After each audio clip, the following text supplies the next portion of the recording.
大家好，你以為呢段三角關係早就塵埃落定？謝霆鋒同王菲世紀復合，張柏芝獨自帶仔，各有各精彩。錯啦，大錯特錯。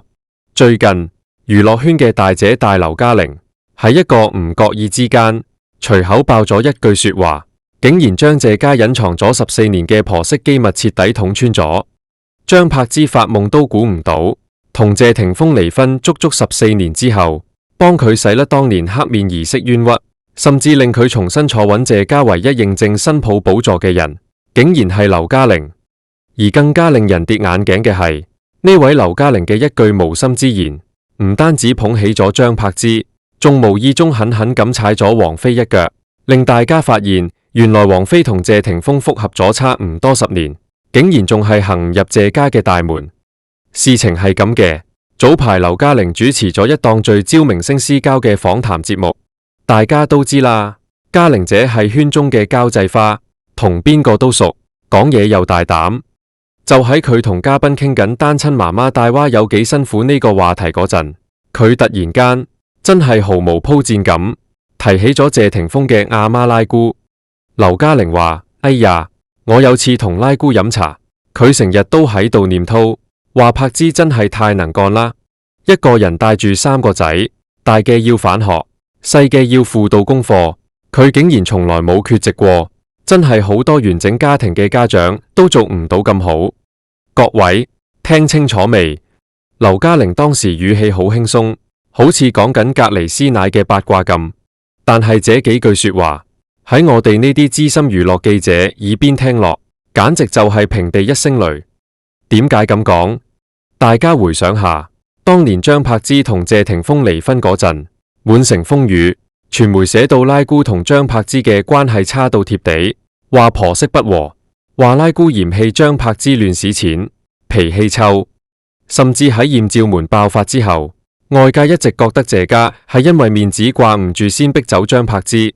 但係今次通過劉嘉玲把口，我們聽到嘅係乜嘢？係讚賞，係佩服，甚至係一種心痛。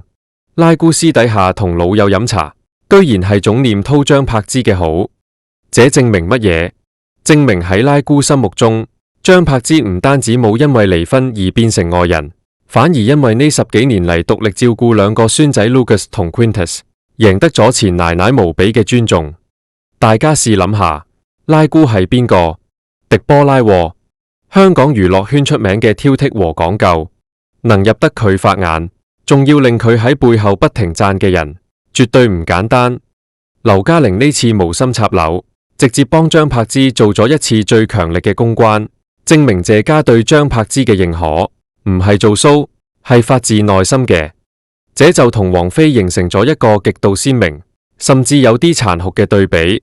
自從2014風飛世紀復合到而家，大家有無見過拉姑喺公開場合或者私底下透過朋友讚過王菲一句？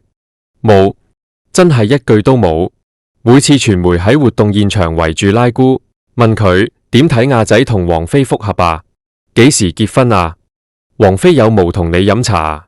拉姑嘅反應永遠都係個樣笑一笑，擺擺手，話佢哋嘅事我唔清楚，唔評論。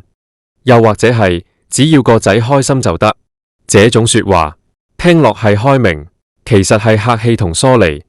對於一個同自己個仔拍拖近10年嘅女人，做阿媽嘅竟然一句具體嘅評價都冇，這種沉默本身就係一種態度。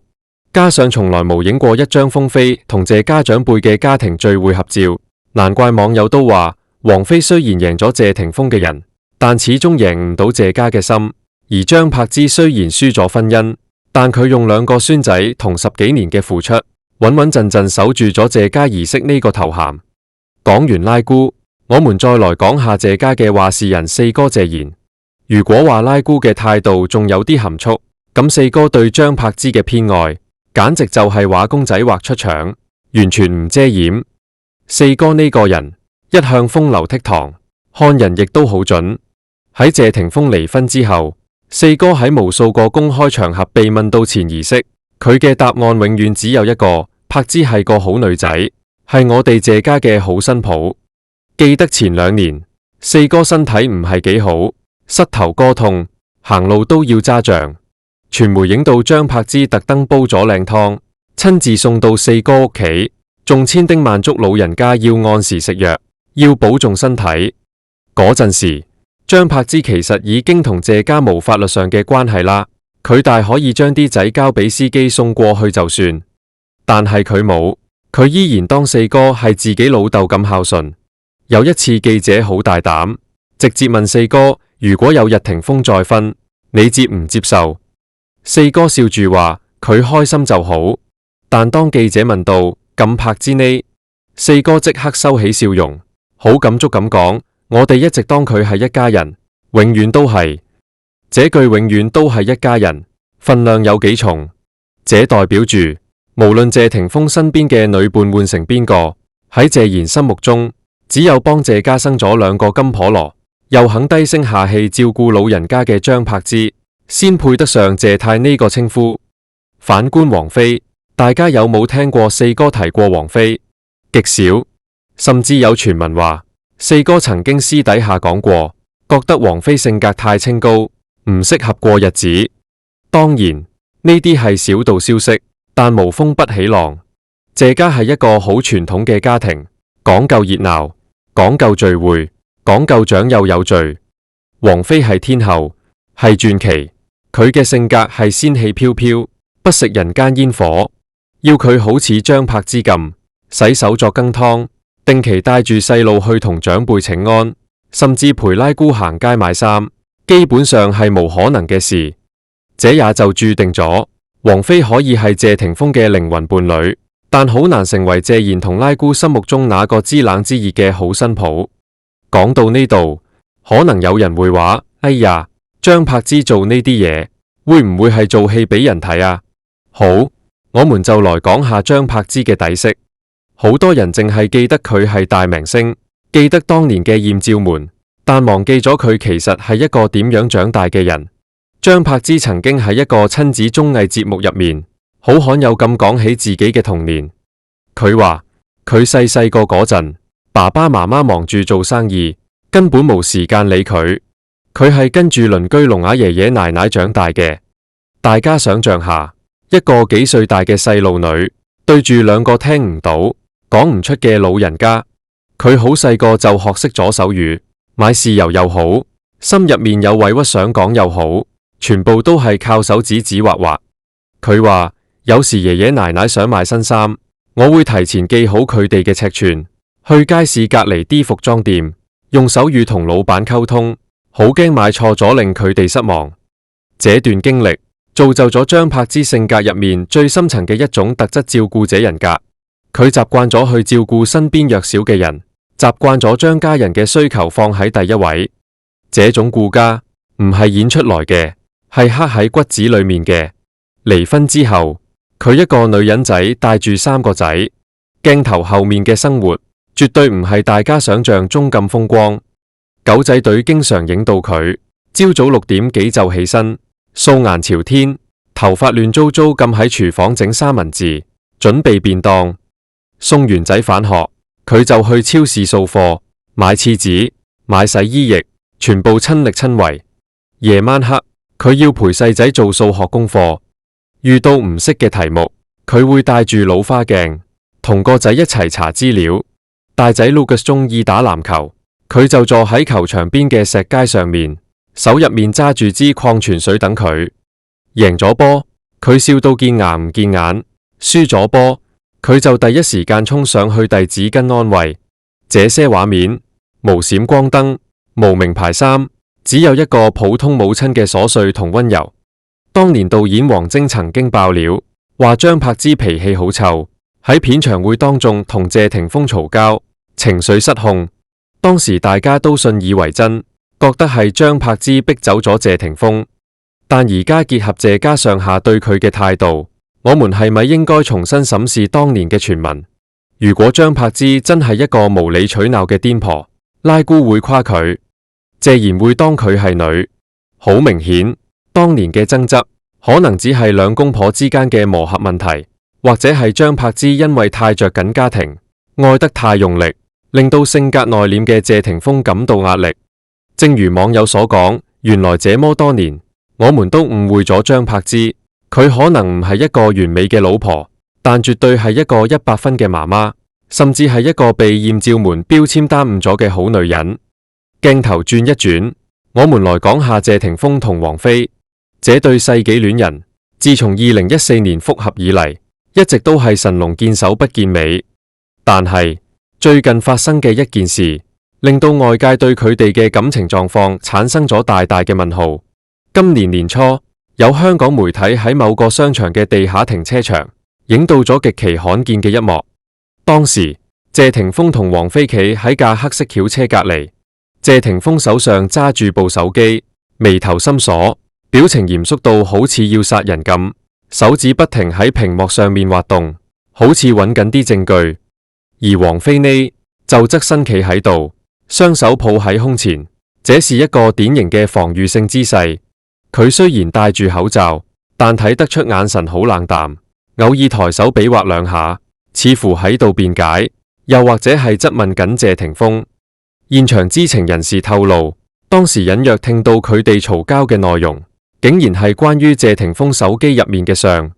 據聞，因為謝霆鋒手機入面存住好多張柏芝同兩個仔嘅生活照，其中一張係張柏芝着住休閒裝，帶住 Quintus 喺公園放紙，背景係藍天白草地，畫面非常溫馨。這場爭吵表面睇係因為幾張相，實際上係折射出這段三人關係入面最無解嘅死結。對於謝霆鋒來講，張柏芝始終係佢兩個仔嘅阿媽。隨住年紀增長，男人對血脈親情嘅重視程度係會越來越高嘅。佢留住前妻同仔嘅相，可能係出於父愛，可能係想多啲了解仔女嘅生活。但係對於王菲來講呢，佢係一個對感情要求極度純粹嘅人。雖然佢自己都有女，但面對男朋友手機入面存住前妻咁溫馨嘅相，作為現任，心入面有條刺係人之常情。王菲嘅性格一向係愛就愛，唔愛就拉倒。佢最忍受唔到嘅，可能唔係謝霆鋒愛仔，而係那種藕斷絲連嘅家庭氛圍感，令佢覺得自己始終係一個局外人。這場停車場風波就好似一面鏡，照出咗風飛戀現階段嘅尷尬。復合10年，激情褪去，剩下嘅係柴米油鹽，以及雙方複雜嘅過去。謝霆鋒夾喺中間，一邊係雖然離婚但共同育有兩子，深得父母歡心嘅張柏芝，另一邊係靈魂契合但始終游離喺家族之外，性格清冷嘅王菲。這條路究竟仲可以行幾遠？除咗大人之間嘅恩怨，我們唔可以忽略謝家對第三代嘅重視。這亦係張柏芝最大嘅底牌。謝賢已經80幾歲啦，對於一個老人來講，乜嘢影帝，乜嘢成就，都比唔上一聲爺爺來得珍貴。每逢過時過節，張柏芝都會安排兩個仔返去見爺爺嫲嫲。拉姑更加係誇張，春節又送禮物，中秋又送利是。特別係細孫 Quintus 生日，拉姑會親自去訂最靚嘅蛋糕。即使個仔霆鋒唔喺香港，拉姑都會代表謝家俾孫仔一個最隆重嘅儀式感。這種互動說明咗乜嘢？說明張柏芝好聰明，亦都好大度。佢無將上一代嘅恩怨延續到下一代身上。佢教導啲仔要尊重爺爺嫲嫲，要愛爸爸。這就是點解謝賢會話張柏芝對我哋謝家有功。反觀王菲，佢同謝霆鋒無仔女。雖然愛情可以飲水飽，但喺華人傳統家庭觀念入面，無血緣嘅紐帶關係始終係脆弱啲。謝家嘅資產、謝家嘅人脈、謝家嘅愛，最終流向嘅必然係 Lucas 同 Quintus。而在這兩個孩子身後站住嘅，永遠都係張柏芝。這場長達10幾20年嘅博弈，如果以入屋程度來講，張柏芝其實早就贏咗。時光流轉，14年過去，如今嘅張柏芝已經唔再係當年嗰個任性嘅柳飄飄，亦唔再係那個崩潰大喊嘅失婚婦人。佢活出咗自己嘅節奏，佢嘅社交平台上滿滿都係仔女嘅笑臉，係自己煮飯嘅心得。係歲月靜好嘅模樣。佢曾經喺節目度講過，我而家只係想一心一意陪住小朋友長大，俾足夠嘅愛佢哋，其他嘢隨緣啦。而謝霆鋒同王菲依然喺佢哋嘅二人世界入面浮沉，佢哋選擇咗低調，選擇咗不回應，用一種近乎避世嘅態度去守護這份感情。但係面對謝家父母嘅態度反差，面對停車場嘅爭執插曲，這段感情仲經唔經得起下一個10年嘅考驗，真係無人知。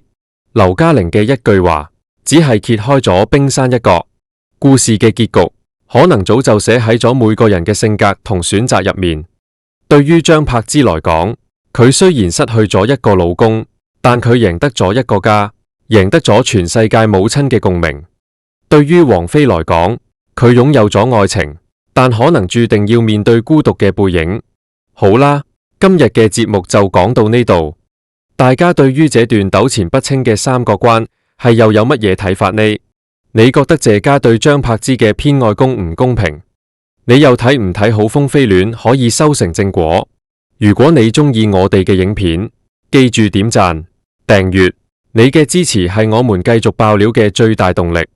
我們下期見，拜拜。